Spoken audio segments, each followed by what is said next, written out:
Hi, let's talk about Get Him to the Greek.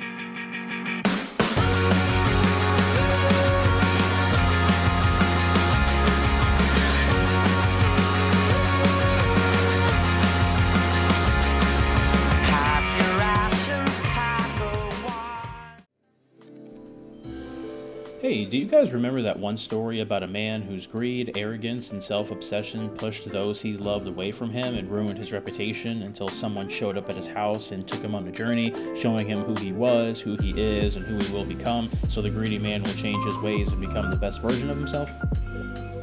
Anyway, Get Him to the Greek hit theaters in 2010. It was written, produced, and directed by Nicholas Stoller, who prior to this wrote Fun with Dick and Jane, as well as Yes Man. Judd Apatow also assisted as co-producer along with a few others. Apatow and Stoller have done a few films together now, Fun with Dick and Jane, Forgetting Sarah Marshall, and its sequel, which is this film. The pair put together a really fantastic cast for the film. Reprising his role as Aldous is Russell Brand, but also we have Jonah Hill, Diddy, Elizabeth Moss, Rose Byrne, Dina Stab, and Cole Meany rounding out the team. And while this film is largely a comedy, it doesn't shy away from talking about some serious issues. Quite the contrary, they shove them as much in your face as they do the jokes. But because the jokes are so outlandish and Brand's performance is so energetic, you often forget the important things the film is trying to talk about. So rather than talk about the Jeffrey scene, the awkward threesomes, or Diddy's unbelievably hilarious performance, I want to talk about... Almost every one of us has at least one person expecting something from them, whether that's in the form of relationship, friendship, career, or hobby.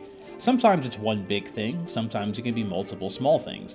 Sometimes those expectations can overwhelm us, and in being overwhelmed, we fail those expectations. When that happens, it's an easy, rapid, downward mental slide from there. People build their entire lives and reputations based off of what people expect from them. I know for a fact most of you know a college student or someone in a major field that's only in it because that's what the people important to them expected. Now, please don't misunderstand. I'm not arguing that there are some in a situation who do still love what they do, but there are still a large majority that feel trapped. So imagine being one of the biggest rock stars in the world and suddenly failing the expectations of your fans, your band, your label, and your wife. The entire movie is about Aldous dealing with that emotional spiral. He drinks and numb yourself with drugs constantly and just moves from one crazed party stunt to the next. He briefly opens up about his feelings a few times throughout the film to Erin, but it's always ended either with a joke or something just interrupts them.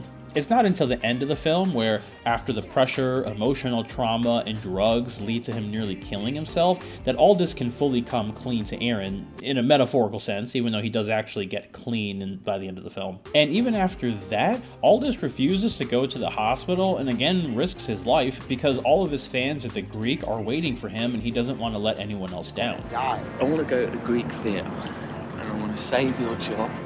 And I want to perform for my fans and do something that ain't selfish, because this is not working for me as a lifestyle choice. Likewise, we see in the first 10 minutes of the film, Erin is dealing with the pressure and expectations from his boss and his girlfriend. Daphne clearly puts her job and her wants above his. Early, we see him bend to her ways, but once she tells him, all I'm saying, I'm not trying to be hurtful. I'm just saying that I think it'll be good for us, so we're moving to Seattle. He manages to really put his foot down and say no, causing them to break up. And even in him standing up for himself, he feels shitty because she's been manipulating him to always do things her way and to live to her expectations. His job gives him a real shot and tasks him with getting Aldous to the show and is constantly down his neck about updates. Diddy and Erin speak 3 or 4 times on the phone, and every time it's Erin more and more losing control of the situation and panicking because he's failing at what he's supposed to be doing. To ensure Aldous doesn't get on stage totally hammered before a morning show, Erin drinks all of the booze and smokes all of the weed so Aldous can't have any, which, as you can imagine, goes horribly wrong. Changed your flights quite a few times. I didn't think you'd make it. I apologise for our tardiness. The culprit is this gentleman. It's Aaron Green. That's why we're late, because of him. Aaron, come meet Meredith. Hey, Meredith. Oh my gosh. It's lovely to meet you. In another scene, before they board a plane, Aldous makes Erin hide a balloon filled with drugs up his ass. I'm gonna need you to take these seeds into the bathroom, and I'm gonna need you to put them way up inside your butthole, Morty. In my butt? Put them way up inside there, as far as they can fit. Oh, jeez, Rick. Despite initially refusing, and with prodding from his boss, Aaron succumbs to the pressure and expectation and actually does it. Aaron is so over his head that Diddy eventually shows up personally to help out, which we could argue all day long if what he did actually helped anything. And I know I said up top that we wouldn't actually talk about it, but I do have to touch on this because it is actually relevant. Towards the end of the film, when Aaron is trying to get back together with Daphne and Aldous shows up, interrupting, Daphne sort of forces Aaron to try a threesome.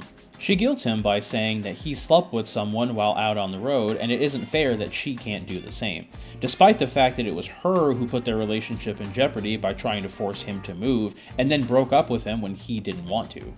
So because of the guilt and expectation, he hesitantly goes along with it, marking the third example of people in this film doing things against their better judgment and it going really badly. And since we're on the subject, you could even argue that everything Diddy is doing throughout the film is motivated by his expectations of supporting his family. When we first meet him, he's saying how the music industry is failing and they need to make a lot of money because he has a large family. 10,000 units! I got 6 fucking kids! You know how much money that is to put them through school? You know how many Air Jordan 6 black kids wear?